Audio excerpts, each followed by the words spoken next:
Hey everyone, have you ever been in a situation where everything felt like it was falling apart? Where the wind and rain were so strong, it felt like the world was ending. That feeling of being small against something so powerful, that fear that no one is coming to help. It's a scary thought, isn't it? That feeling of being completely alone when you need help the most. Well, today's story takes us right into the heart of that kind of storm, a super strong typhoon, and introduces us to someone unexpected who steps up when things look their darkest. Before we dive in, let me ask you something. If you were caught in a terrible storm, what's the one thing you'd hope to see? A sign of help? A brave person stepping forward? Share your thoughts in the comments below. And while you're there, if you're ready for a story about courage in the face of danger, go ahead and give that like button a tap. It helps us share stories like this with more people. This story we're about to tell, it's for all of you who believe in the good in people, even in the toughest times. It's about how someone's true colors can shine brightest when the skies are at their darkest. So, what happens when an ordinary American living overseas suddenly takes charge in the middle of a raging typhoon? Let's find out. The wind howled like a hungry beast, tearing at everything in its path. Rain lashed down in sheets, turning the streets of the small coastal town of San Mateo into raging rivers. Buildings shook, trees bent double, and the air was thick with the sound of crashing debris. Typhoon Yolanda was at its peak, and the small community was struggling to hold on. Amidst the chaos, a group of local people huddled together, fear etched on their faces. Their homes were flooded, power lines were down, and they were stranded, cut off from any help. The local emergency services were overwhelmed, their vehicles unable to navigate the flooded roads. Hope was dwindling with every gust of wind. Among this group was a man named Jasper Albright. Jasper was an American who had been living in San Mateo for a few years, teaching English at the local school. He was known as a friendly, easygoing guy, always ready with a smile and a helping hand with small things. But in a crisis like this, he seemed just as scared and helpless as everyone else. Or so they thought. As the storm raged on, a large military truck, a relic from a bygone era but still functional, sat idle near the town hall. It was one of the few vehicles capable of moving through the deep floodwaters, but the local driver assigned to it was nowhere to be found, likely stranded like many others. The people huddled together looked at the truck with a mixture of longing and despair. It was their only hope of reaching safer ground, but without a driver who knew how to handle such a vehicle in these conditions, it was just a big, useless piece of metal. Suddenly Jasper, who had been quietly observing the situation, stood up. He was soaked to the bone, his face pale, but his eyes held a new determination. "Does anyone know where the keys to that truck are?" he asked, his voice surprisingly steady above the roar of the storm. A few people looked at him, confused. "Jasper? What are you going to do?" asked a woman named Alara, her voice trembling. "Someone needs to get us out of here," Jasper said simply. "And that truck is our only chance." There were murmurs of doubt and disbelief. Jasper was a teacher, not a driver, especially not of a big military truck in the middle of a typhoon. But desperation can make people consider even the most unlikely options. An old man, Mateo, who used to work for the local government, remembered where the keys were usually kept. He pointed towards a small, flooded office inside the damaged town hall. Without hesitation, Jasper waded through the chest-deep water, disappearing into the darkness. A few tense minutes later, he emerged, a set of heavy keys in his hand. Now came the real challenge. Jasper had never driven a vehicle like this before. It was big, heavy, and likely difficult to maneuver, especially in these treacherous conditions. Fear flickered in his eyes, but the sight of the terrified faces around him, the desperate pleas of the children, pushed him forward.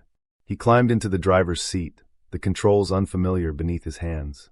Mateo, who had some basic knowledge of the truck, shouted instructions over the howling wind. Slowly, awkwardly, Jasper started the engine. The roar of the old diesel filled the air, a sound of hope amidst the storm's fury. Getting the truck to move was another challenge. The wheels spun in the mud and water. Jasper gritted his teeth, remembering something he had seen in an old movie. He shifted gears, gently applied pressure to the accelerator, and finally the truck lurched forward. It was a slow and perilous journey. The wind buffeted the truck, threatening to push it off the road. Waves of floodwater crashed against the windshield, momentarily blinding Jasper. Debris floated everywhere, and he had to carefully navigate to avoid getting stuck. But Jasper persevered. He focused all his attention on driving, his initial fear replaced by a grim determination. He followed Mateo's directions, his hands gripping the steering wheel tightly. Alara and a few other brave souls helped to clear the path ahead, wading through the water to remove larger obstacles. After what felt like an eternity, the truck finally reached a patch of higher ground, safe from the floodwaters. Exhausted but relieved, the group climbed out, their faces wet with rain and tears of relief. They looked at Jasper, this quiet American teacher, with newfound respect and gratitude. "Jasper," Alara said, her voice choked with emotion, "you saved us. You're a hero." Jasper just shook his head, a small, tired smile on his face. "We all helped each other," he said. "We got through it together." But the story doesn't end there.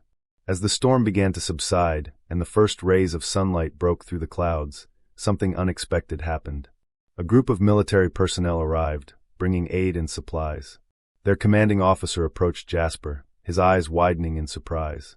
"Captain Albright?" he asked, his voice filled with disbelief. "What are you doing here?" The people of San Mateo stared in stunned silence. "Captain?" Jasper, the English teacher, was a military captain? Jasper, looking slightly embarrassed, explained. Before moving to San Mateo to teach, he had served in the U.S. Army Corps of Engineers. He had extensive training in operating heavy vehicles, including military trucks, and had even been deployed on disaster relief missions before. He had chosen to live a quiet life as a teacher, wanting a break from his past. He hadn't told anyone in town about his military background, wanting to be just Jasper, the friendly teacher. But when the typhoon struck and lives were in danger, his training and instincts had kicked in. He couldn't stand by and do nothing when he knew he had the skills to help. The revelation of Jasper's true identity stunned everyone. The quiet American teacher was a trained military officer, a hero in disguise. His humility and selflessness in putting others' lives before his desire for a peaceful, anonymous life touched everyone deeply. Jasper continued to help with the relief efforts, his leadership skills and knowledge proving invaluable. He worked tirelessly alongside the local people, organizing aid distribution and helping to rebuild their shattered community. In the end, Typhoon Yolanda brought not only devastation, but also an unexpected revelation. It showed the true character of a quiet expat, a man who had sought a simple life, but who rose to the occasion with courage and skill when his community needed him most. Jasper Albright, the American teacher, became a symbol of hope and resilience for the people of San Mateo, a reminder that heroes can come in the most unexpected forms. What did you think of Jasper's secret? Were you surprised? Have you ever met someone who turned out to be more than they seemed? Share your stories in the comments below. And if you were inspired by Jasper's courage, don't forget to hit that like button. Remember, true strength isn't always about being loud or showing off. Sometimes it's about quietly using your abilities to help others, even when no one is watching. And you never know who among the people you meet might have a hidden strength or a surprising past. Be kind, be open, and always be ready to help when you can. That's the real lesson we can learn from Jasper's incredible story.